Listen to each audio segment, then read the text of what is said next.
Warner Brothers is self-destructing in real time. Isn't it an app that we saw the Powerpuff Girl thing, the show before this? 07 to Warner Brothers used to be really great. Still a corpo. Now it's fricked. Dude, this one is good. Greed, bad games, gross incompetence, talent leaving, stock manipulation, Hollywood corruption. WB Games, no. WB Discovery has been speedrunning their collapse for the past 5 years, and I'm surprised nobody has taken notice of it. You guys thought that Ubisoft was bad. You haven't seen anything yet. Absolute cinema. And I mean that unironically. We've seen for years as publishers and developers in the video game industry have been chasing Hollywood's tail. They just want to be like Hollywood. This is what it looks like when you're infested by it, when its rot has metastasized, when its control is strangling, because, well, mistakes at the top ultimately mean cuts at the bottom, and that's exactly what's going on at WB Games. These idiots thought that after the success, the wild success of Hogwarts Legacy, $1 billion in revenue. They're gonna shit up the sequel too, by the way. They already said they're gonna put like a, what is it called? Like a game, not a game pass, a battle pass on the single player Harry Potter game. Yes, we had a massively successful, fun little game, and we're gonna shit it up. Should have been a live service game. Let's fucking go. Well, yes, Suicide Squad Kills the Justice League and Multiversus were financial failures for them, up to $400 million burned on the pyre of misguided games. They're not the problem. They're not what caused this situation. This is a company that is struggling to make games, struggling to make movies, and also struggling to find their way out of $40 billion in debt. What?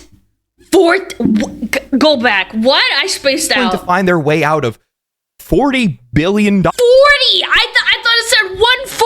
I thought it was 1-4, not 40!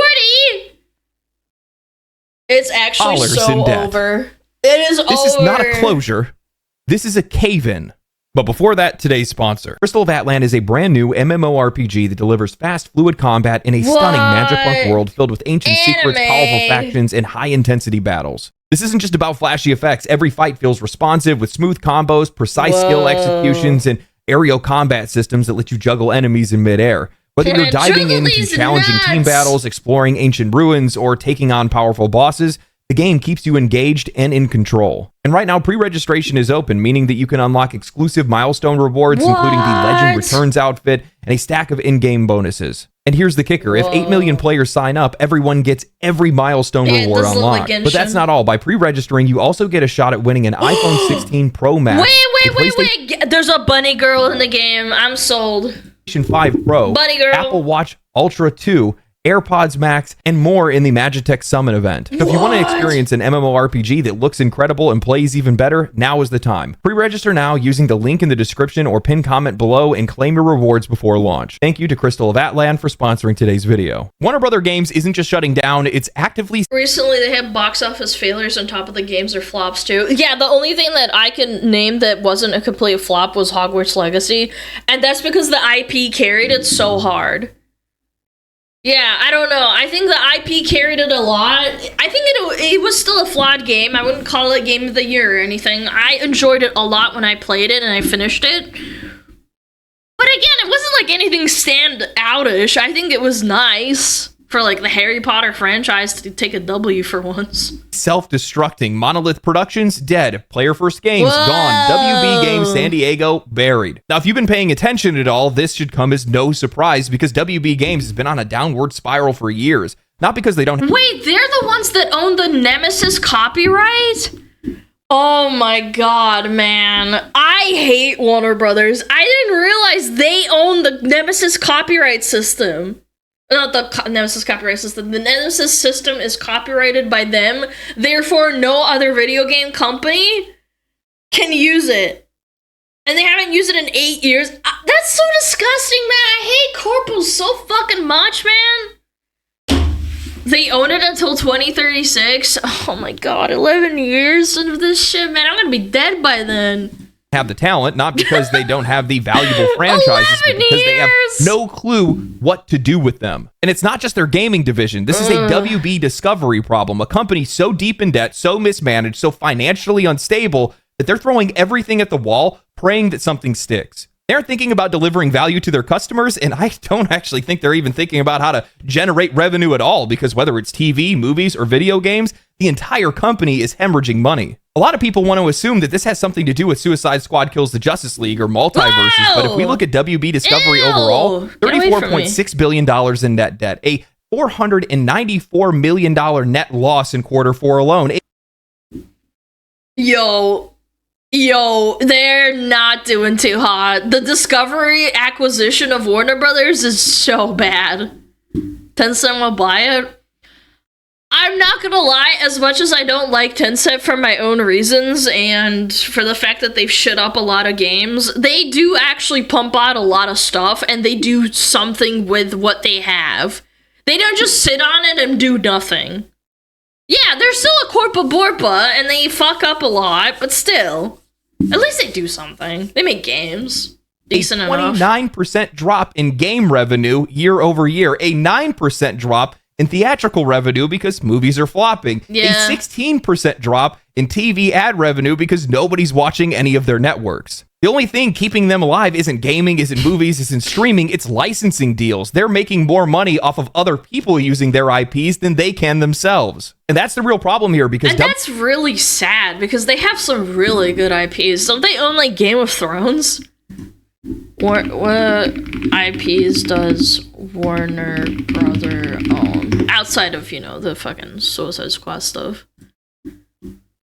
Yeah, they own like all of the classic Warner Brothers cartoon characters, video games. They own Rocksteady, TT Games, DC Comics, Hanna-Barbera. Yeah, they own so many like big franchises and they just do nothing with it. King Kong. What is going on, man? That's HBO. Isn't HBO part of Warner Discovery? No, I swear. Is Game of Thrones owned by Warner Brothers? Oh, no, they don't. They're developing a video game based on the movie and the show. Okay, I thought it was owned by it. WB Discovery isn't in business of making really great games or entertainment. They're in business just trying to survive until the next quarterly earnings call. And survival means squeezing every last drop out of whatever they own, no matter how much it kills their long-term success, because, well, this leadership isn't interested in long-term success. WB Games isn't dying because of bad luck, not because of one or two bad games, but because of their own absolute unrelenting stupidity and the sheer desperation of a company that has no options left. What's crazy is things didn't used to be like this. Everybody knows who Warner Brothers is, the Harry Potter movies, the Hangover. I can't believe this Batman game came out in, 2018? I just can't believe it, man. It looks so good for something that... 2015? Even earlier than that? So it's like The Witcher 3, where the game looks so much better than all the slop that came out 10 years after it. Oh my god, man. What is going on, man?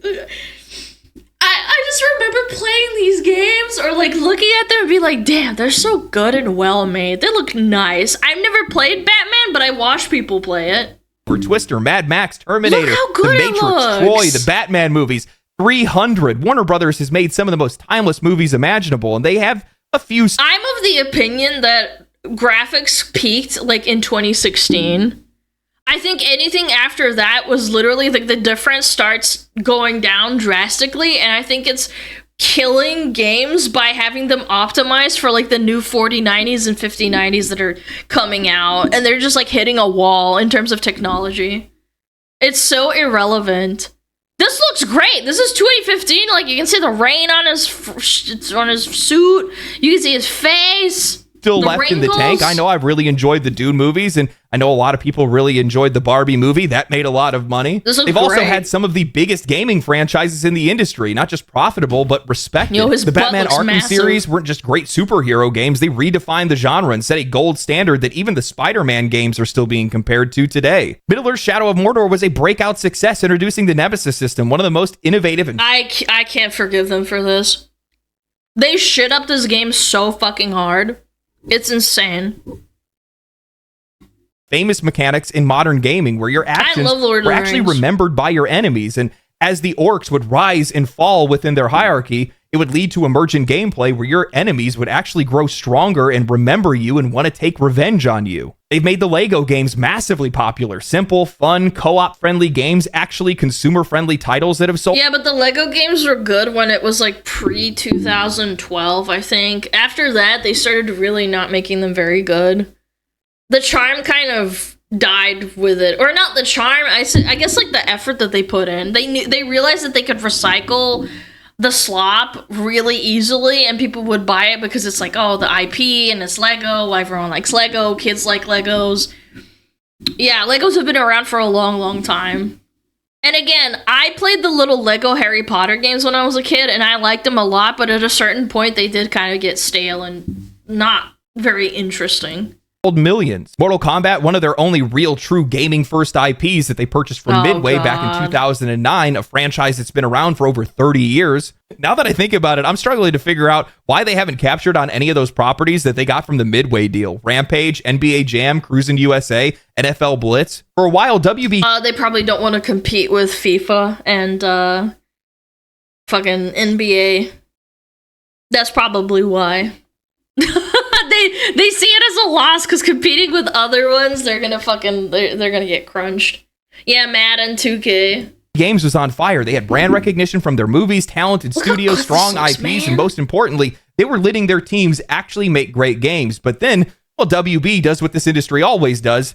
They got greedy. I think the turning point, at least for WB Games, was back in 2017, because this is when they released Shadow of War, and instead of building on what made the predecessor such a major success, they ended up poisoning the game with some of the worst microtransactions this industry has ever seen. Loot boxes, pay-to-win mechanics, a grindy end game that literally pushed players towards spending real money just to be able to get through the final phases of a premium title. It was so bad that even after the game had sold millions of copies, WB still somehow lost money on it. They actually what happened?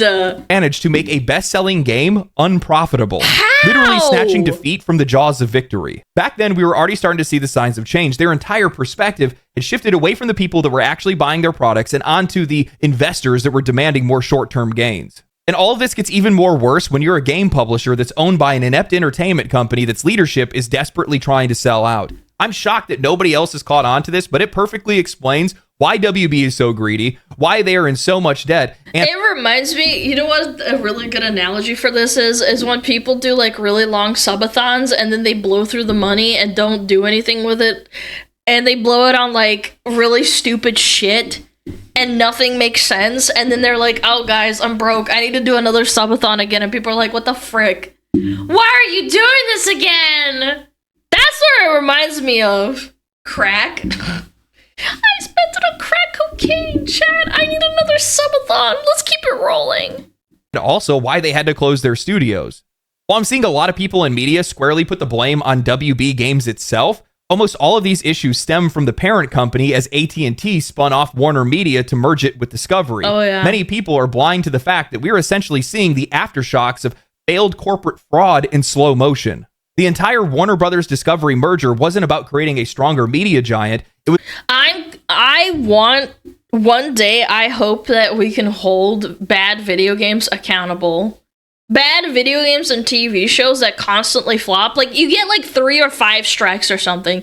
If you release 3 flops in a row, the IRS or the government has to look into you or something. Why are you shitting the bed so hard with so much money that you put in? I feel like it's like a case of like fraud. I'd want like some sort of like investigation team. It was about bloating the company's value so executives could cash out at the... There will be no games? No, that's not true. I think that the exception should be for like indie games or people that spend less than like $100 million. If you spend more than $100 million on a video game and you flop more than 3 times in a row on like different games that you've made, I think that's when it should be investigated. Highest price possible. This is the exact same playbook that Embracer Group ran when they were on their insane buying spree, acquiring a ton of IPs and studios, not because they had any long-term vision for them, but because they wanted to make themselves look like an irresistible acquisition target. Sadly, this didn't play out for them, and Savvy Games Group backed out of the $2 billion deal that they were working on. WB was doing the exact same thing. They weren't building for the future. They were stuffing the books, cutting costs, inflating value, and positioning themselves for a massive payday. The plan they had was to sell out to Paramount. They thought that they could split the company for a high value, rake in billions, and then leave someone else to deal with the fallout. But Paramount wasn't stupid. Paramount CEO Bob Bakish passed on the deal. They looked at the numbers, the leadership, the assets, and they passed because they knew if they just waited a couple more years, they could buy WB Discovery for even cheaper. It's always the people that think they're the smartest that end up being the dumbest. While these schemes have definitely worked in the past, it's in every CEO's playbook nowadays. And given how much inflated value the company had during lockdowns, like every other company, we see now that they've lost 50% of their value. 2021 has done irreversible damage to the economy and to creative arts. This is insane. Look at that fucking peak. And they basically doubled the stock, and then it went down, and now we're all the way back down. Actually, wait, they're doing worse than before. Value? Look where it is. It's below what it was. From 2021 to today. Now they're stuck holding the bag. And the worst part is, well, they didn't even have a plan B. It seems like their corporate leadership's entire strategy was built around flipping the company for a profit, but when that failed, WB is now left with $40 billion in debt and a bloated, failing media empire with no real direction. That's why they've been floundering ever since. Even with a few successful movies, even with Hogwarts Legacy breaking records, even with Mortal Kombat 1 selling well. Because at the end of the day, this modern WB or WB Discovery wasn't ever supposed to be a long-term success. It was a pump and dump scheme that just didn't pan out. And when you take the time to think about it, they're really one of the only publishers that's out there outside of the console makers where their financial success isn't necessarily tied to the games that they make. Because if WB Discovery is failing, then WB Games is failing by extension. So they're screwed no matter what they do. It doesn't matter if they're making profitable games. If they're still not making enough money, they could get cut either way. It just depends on how much they make versus how much they cost. And when you're... I still can't believe that they didn't break even or it was still a loss with Hogwarts Legacy. That thing, how much did they sell? How many copies did Hogwarts Legacy sell? 30 million copies. Chad, to put it into perspective, Monster Hunter released recently, like in the last week, and that sold 8 million copies. In the first 2 weeks of release, Hogwarts Legacy sold 12 million units. That is fucking sad, dude. And they didn't even make money off of that. Attached to an already struggling media company with a CEO that doesn't have any value in games, understand games, or the industry whatsoever. Everything is just an asset to be flipped. And on top of that, you're being exposed to Hollywood mentalities. You're in for a very rough ride. From my perspective, this is the least sustainable video game publisher in the entire industry by a country mile. I can't. Warner Brothers Discovery and video game publisher should not be in the same sentence. Some of those won't be surprised if 1 million people bought it because of the hate train against it. Yeah, I think a lot of people bought it just to spite people. A lot of people are going to point at Ubisoft. Yeah, for sure. They're $4 billion in debt. These guys are almost $40 billion in debt in total for the entire company. They're not cooked, they're burnt, and they have been for a long time. You know, outside of Suicide Squad Kills the Justice League and Multiversus, while those definitely contributed to the situation that they're in, this might be the first time that I am not going to blame the studios for their closure. I'm not even going to blame their games for their closure. Well, I mean, Suicide Squad Kills the Justice League, but that studio didn't actually get closed down as a result of it. But from my perspective, this all goes... Yeah, but they cut, like, what is it, like 80 employees and basically put the game on sale from $60 to $3 on their little, what is it called, their little launcher. Yeah, at one point, they put it up for $3. That's unheard of for a AAA game. goes on their parent company and its leadership, because that's where this goes in this case. Monolith, they didn't even want to make Wonder Woman. They had no interest in making that game whatsoever, and the players don't want it either.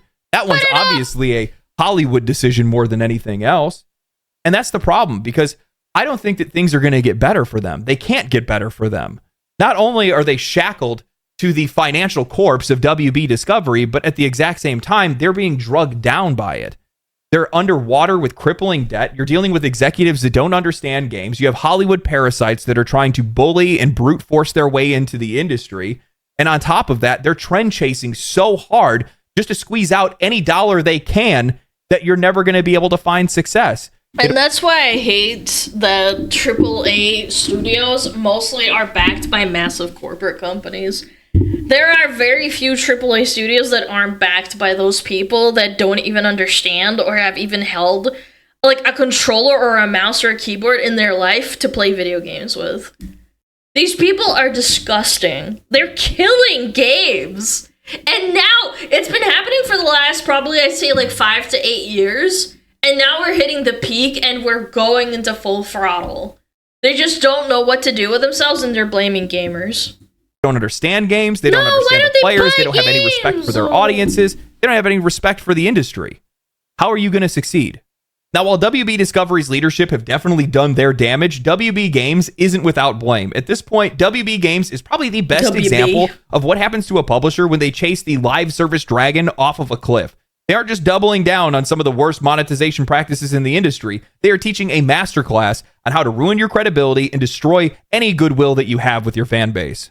Mortal Kombat used to be about skill, competition, and unlocking content through gameplay, but not anymore. With Mortal Kombat 1, WB cranked the monetization to disgusting levels, locking even the most basic customization behind real money purchases. Didn't they lock one of the main characters behind pre-order? I remember reading about that a while ago. One of the main characters was locked behind pre-order and you couldn't get him otherwise, or you had to pay for him. What happened to, like, I remember when I was a kid and I played Tekken 5 on the PlayStation, on my brother's PlayStation. I remember just having to play the game to unlock, like, Devil Jin and other characters, and Asuka. Now you can't even do that. They'd be like, oh yeah, Devil Jin's locked behind $60. Fatalities, the literal defining feature of the franchise, locked behind premium purchases. They have cosmetics that can cost more than the actual game, season passes, battle passes, and event cosmetics, forcing players to grind endlessly or pay up before that content disappears forever. Overpriced premium currency scams, where the bundles are priced in a way that forces you to buy more than you actually need, leaving you with leftover credits, hoping that you're going to spend even more money. At this point, Mortal Kombat isn't a game, it's just a monetization platform with some fighting mechanics attached to it. Imagine in I think Mortal Kombat came out in 1990. Imagine every time you tried to launch your little arcade, like in the Pizza Hut or whatever, and then they tell you, hey, you gotta pay like $5 to play Scorpion! Yippee! So fucking cringe, man. People would lose their fucking minds, bro. And if you think that's bad, WB straight up ran one of the biggest live service scams in recent memory with Multiversus. When Multiversus launched into open beta in July 2022, it quickly gained massive popularity, pulling... Oh my god, I can't believe they fumbled this. This was such a good response to Smash, and then they just shit the bed. Over 20 million players and generating millions in revenue through founders packs, battle passes, premium currency, and cash shops full of cosmetics. It didn't feel like a beta. It sure as the heck wasn't sold like a beta. WB was marketing this like it was a full release, running seasonal... No, it wasn't. The game sucked ass. Yeah, 20 million people. It really sucked. You're right. 20 million people playing the beta really sucked. Guys, I don't think you realize what I'm saying. The casual player base really enjoyed this game. You might be a hardcore Smash fan and be like, oh my god, this fucking sucks. Alana, you don't know what you're talking about. I actually do know what you're talking about. I do like Smash a lot.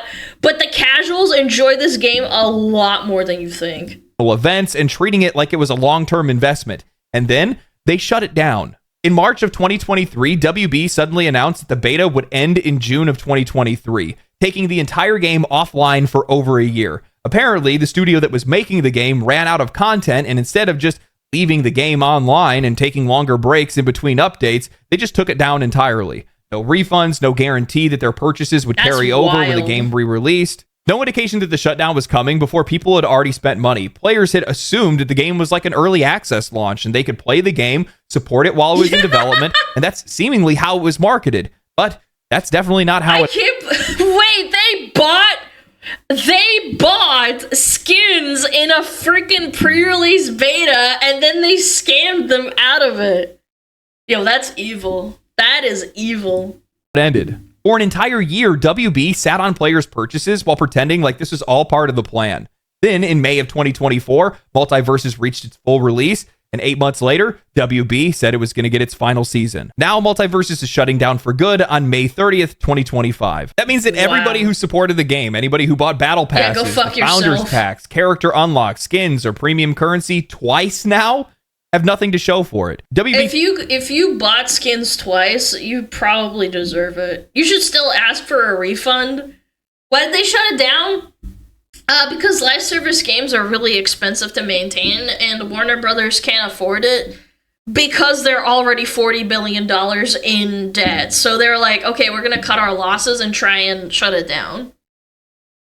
Yeah. Took money from players not once, but twice, and then killed the game anyway. This is what live service games are at their worst. A game that was never designed to last, only to extract as much money from people as possible before vanishing into thin air. Then we have Rocksteady, the studio that gave us Arkham Asylum, Arkham City, and Arkham Knight, one of the most respected, beloved, and talented single-player developers in the industry. Forced to make a live service dumpster fire that completely destroyed their reputation. WB took a single-player studio known for immersive, narrative-driven games and made them build a looter-shooter with brain-dead RPG mechanics with some of the most ugliest character designs that I've seen in any game, battle passes, and always online. While there were some rumors that this game was originally pitched by Rocksteady, it wasn't. It was a rebooted corpse of a game that was brought over from WB Studios. Oh... That's so fucking sad, man. They actually made the talent there work on a game that they didn't even work for. Now I can't really even blame the devs, man. Yeah, fuck WB, man. WBC, no chi.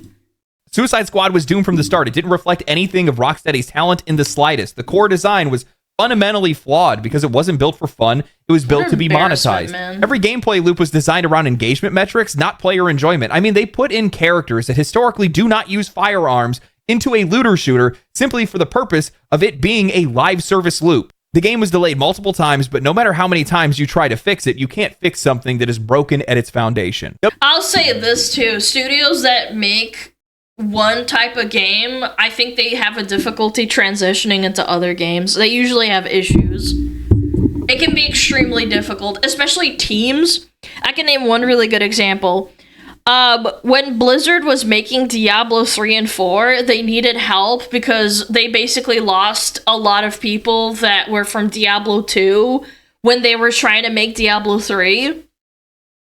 And they pulled from, like, World of Warcraft and vice versa. And when Diablo 3 was done, and after the expansion, they put those Diablo 3 people into World of Warcraft, and you saw the effects and the changes in the game for the MMO coming from a fucking roguelike, like a fucking top-down ARPG slash roguelike, some people would say. But, like, the point is, you can't put devs that worked on one type of game into another one and not expect, like, really drastic changes. It usually doesn't work. WB Games forced one of the best single-player studios in the entire industry to make a generic, trend-chasing, microtransaction-riddled mess, and it bombed. Over $2 million burned, and Rocksteady's credibility completely shattered. Nothing to show for it. Now, you would think that they would have learned their lesson. To kill the Justice League flop, Multiversus is shutting down. Tons of live service games across the industry are failing, but WB saw Hogwarts Legacy, their most successful game of all time, a single-player game that became one of the best-selling games in years, made over $1 billion, and outsold Call of Duty for the first time in nearly 20 years.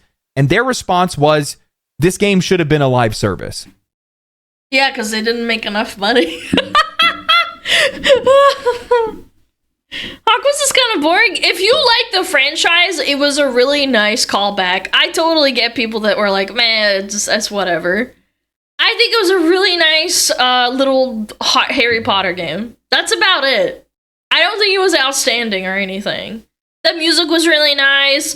The dialogue wasn't too bad. The story was okay. WB CEO of Global Streaming and Games, JB Perret, was asked about the failure of Suicide Squad Kills the Justice League and the success of Hogwarts Legacy. He claimed that the AAA space was too volatile and suggested the best solution was to focus on live service games, saying, rather than launching a one-and-done console game, how do we develop a game around, for example, a Hogwarts Legacy or Harry Potter that is a live service that people can live and work and build and play in a world in an ongoing basis? Such a bad fucking take, man. You shouldn't even be thinking about that, man. Just make an MMO then already, you fuck.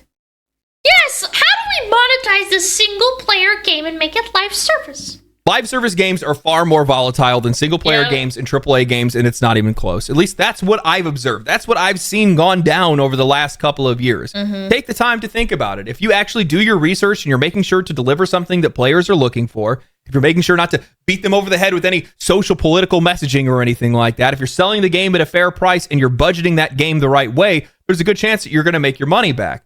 But with a live service game, you're going to spend the same amount of time, same amount of money making a game. If you made $1 billion off of a singular game, that's a skill issue. And you didn't even make money off of it.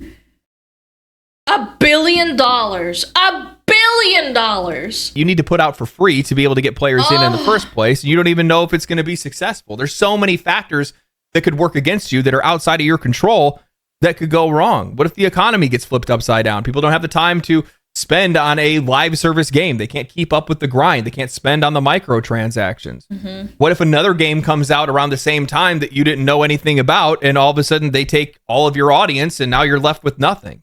That's happened to a lot of games. What if trends change? Because Lord knows you guys are never ahead of the curve in the first place, and all of a sudden people aren't interested in whatever kind of game that you're putting out. What was the Assassin's Creed that introduced battle passes? Wasn't it Valhalla? I think it was Valhalla where they introduced battle passes, and basically you had to spend money to progress. Was it Odyssey? Oh, it was Odyssey. It was Odyssey. You're right. Oh my gosh. When I watched the Donkey video, I thought it was a parody.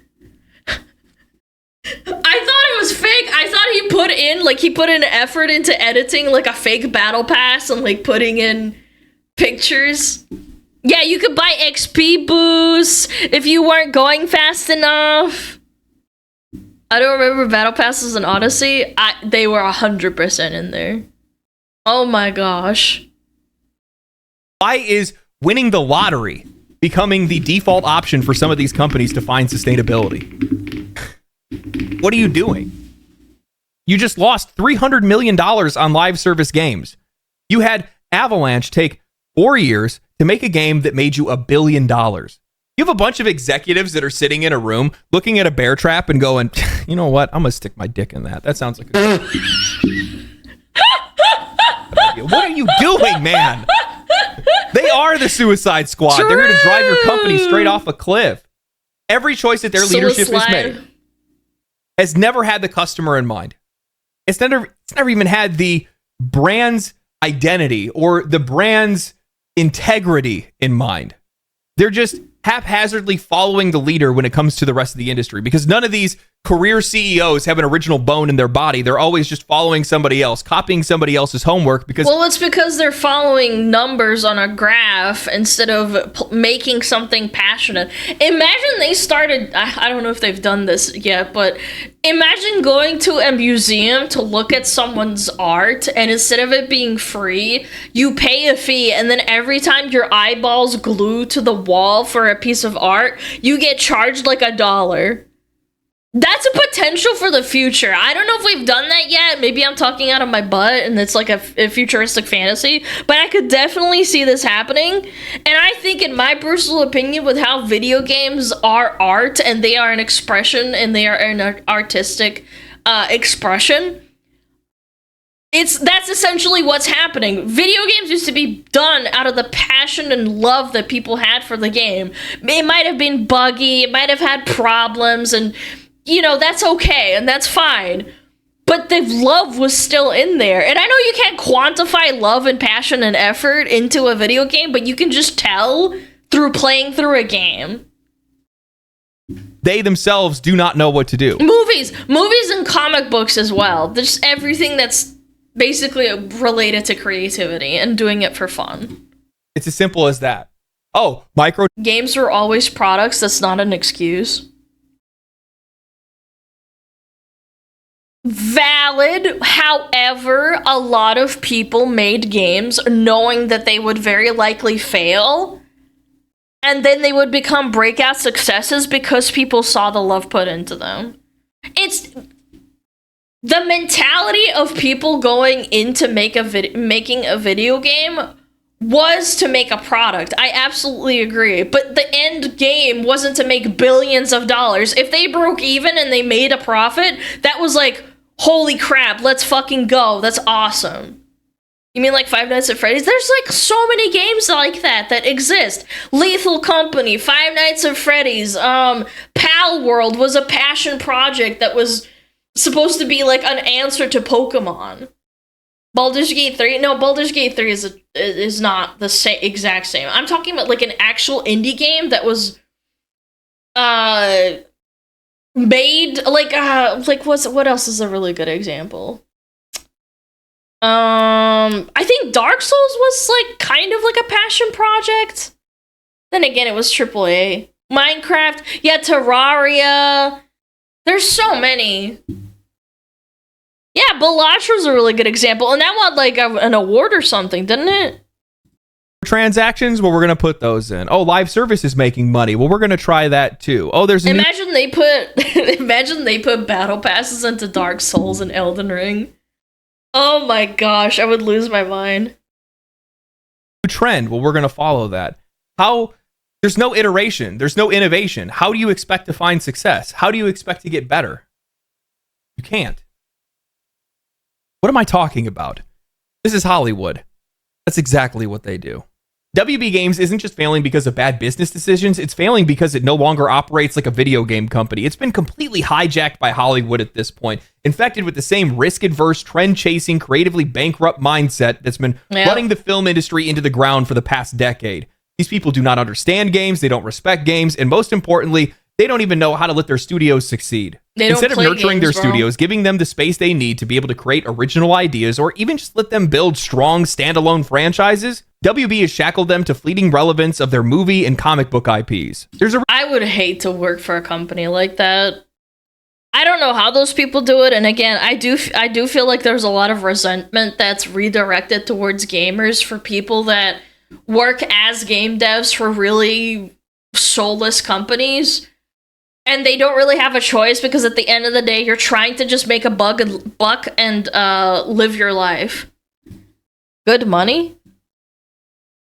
Game devs don't really make that insane amount of money like people think they do. They make okay money. It's not like you're working at McDonald's, but at the same time, it's not like amazing. You're not a doctor. It depends, I suppose, but from what I understand, game devs don't really make an insane amount of money. The reason why some of the greatest studios in the industry are the ones that forge their own path. From Software, Nintendo, Capcom, even companies like Larian and Grinding Gear Games. They don't need to wait for a movie success to be able to dictate their next project. They create their own success. They make their success. But WB, they are slaves to their film division.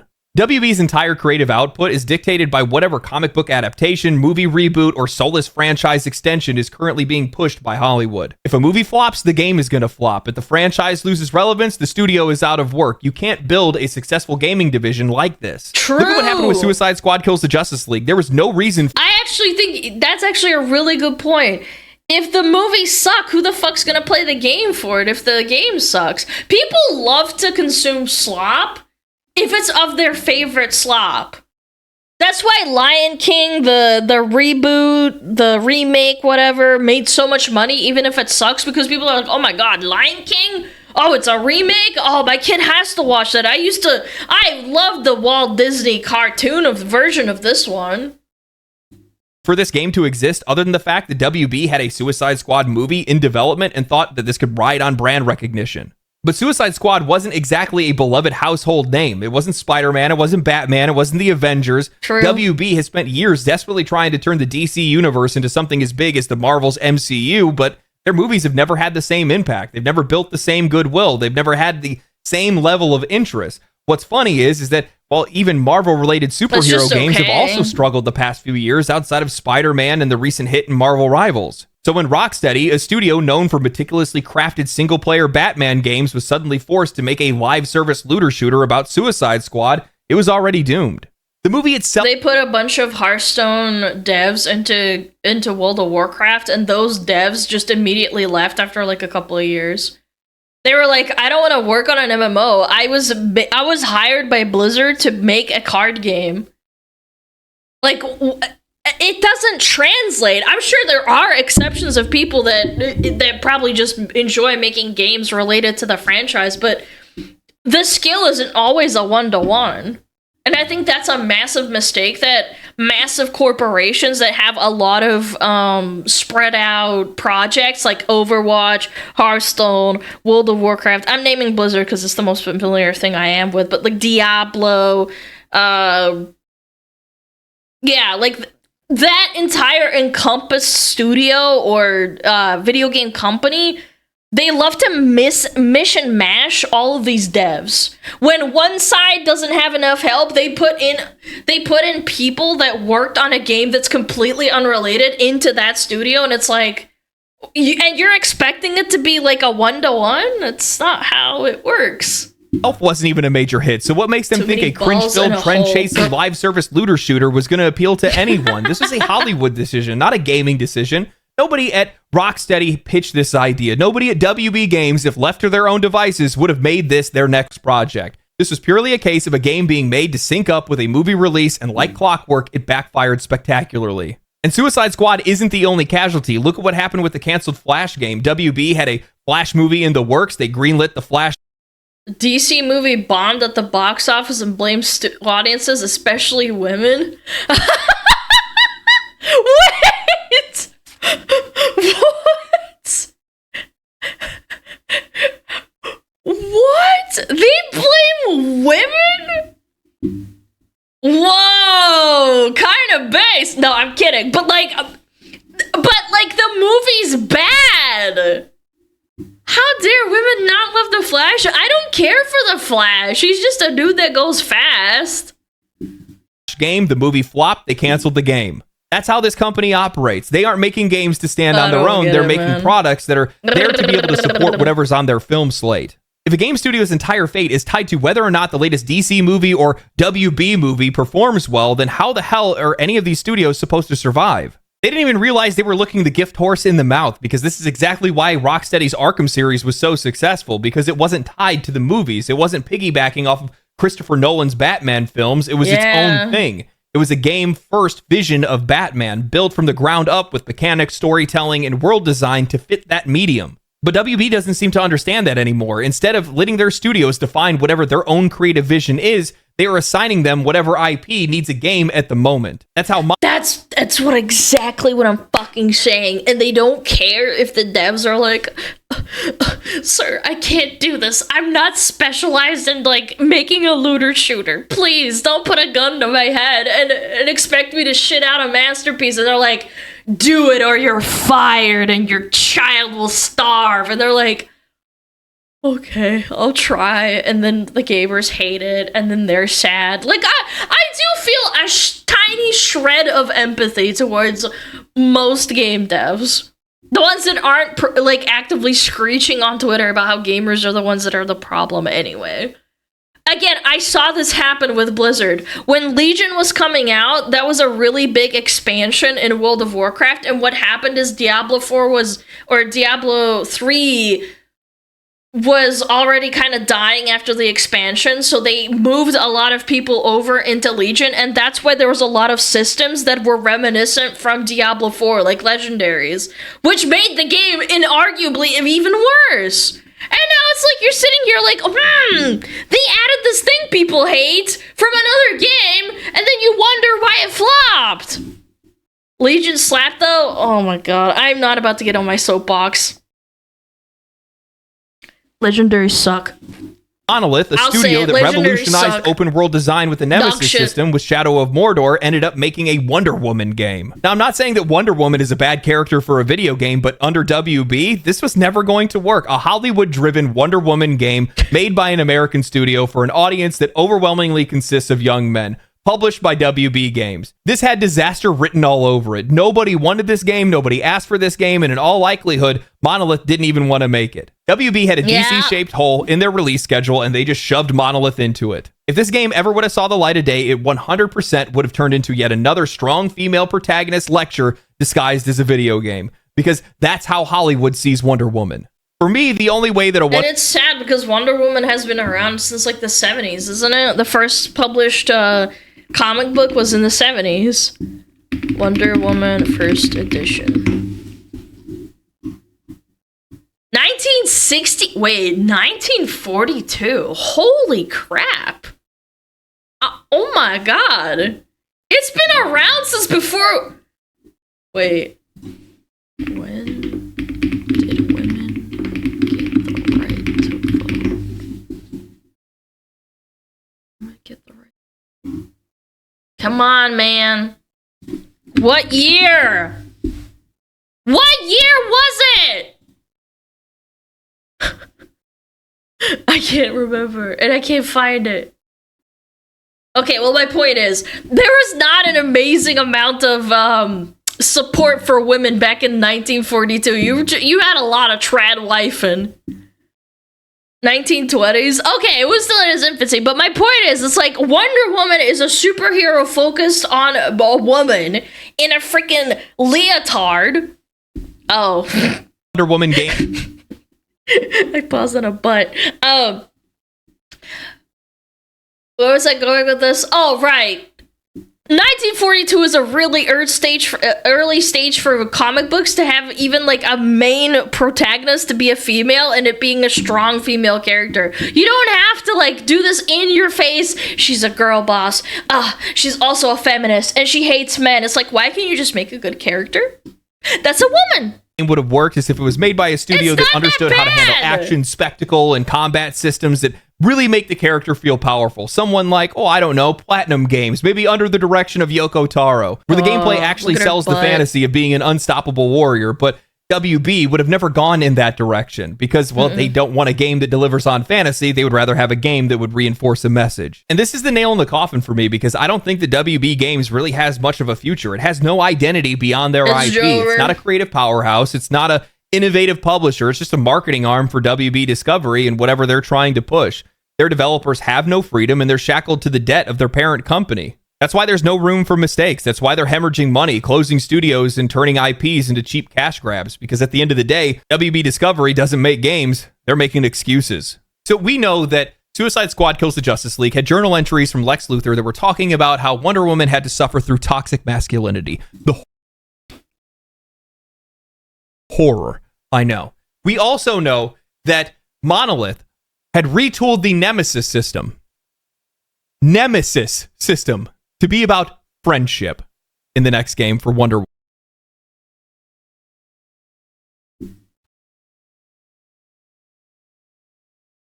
That is the dumbest shit I've ever heard in my entire life. What do you mean? Nemesis is quite literally the word for enemy. The friendship system? Yahoo! Yes, they're gonna remember you being nice to them.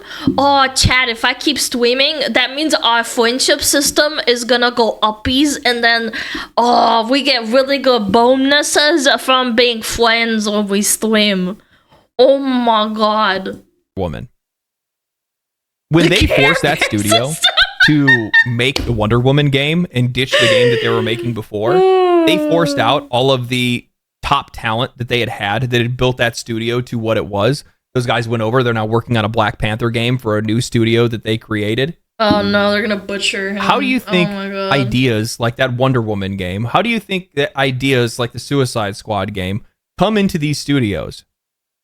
what ends up happening, and I guarantee a lot of you guys have been through this before. Have you ever been at a company that had a big leadership shakeup? Yeah. Where people left and then executive management came in and they were the one calling the shots. They were the one trying to influence the direction of everything. Where before, your boss would give you the freedom to be able to do your job the best way that you could get it done, the highest quality way that you could get it done. They let you get away with quite a lot of things. Corporate comes in, you can't even breathe without them noticing.